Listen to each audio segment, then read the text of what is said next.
আজকে দীর্ঘদিন যাবৎ আমরা এই যাকে ধরা হয়েছে রকি, তিনি বিভিন্ন মাদক সহ ছিনতাই মামলার অসংখ্য মামলার আসামি। তো আপনারা জানেন যে ইতিমধ্যে আমাদের সমগ্র বাংলাদেশে মাদক এবং ছিনতাই বিরোধী অভিযান চলছে।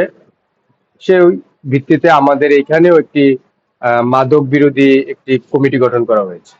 আজকে দীর্ঘদিন যাবৎ আমাদের কাছে খবর ছিল যে এই রকি তিনি বিভিন্ন মাদক বিক্রি করছেন এবং পাশাপাশি তিনি সাধারণ জনগণকে ছিনতাই করেন, সাধারণ জনগণের জানমাল নিয়ে তিনি খেলেন।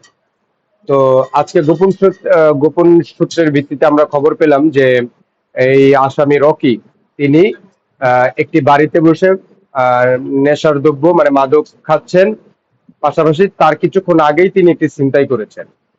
আমরা খবর পাওয়ার সাথে সাথেই সেখানে সাধারণ জনগণরা তাকে আটক করে রেখেছিল। আমি মাদক বিরোধী অভিযানের সাধারণ সম্পাদক হিসাবে আমি সেখানে যাই, যে আমি সেখান থেকে সেই মাদক ব্যবসায়ী এবং ছিনতাইকারী রকিকে সেখানে আটক করি। জনগণের সহায়তায় আমরা সেখান থেকে তাকে পুলিশের হাতে সোপর্দ করি, পুলিশ তাকে থানায় নিয়ে যায়। নগদ নিয়ে এলো হার না মানা হার অফার। সর্বনিম্ন 10,000 টাকা রেমিটেন্স নগদে পাঠালে থাকছে স্বর্ণের হার জেতার সুযোগ।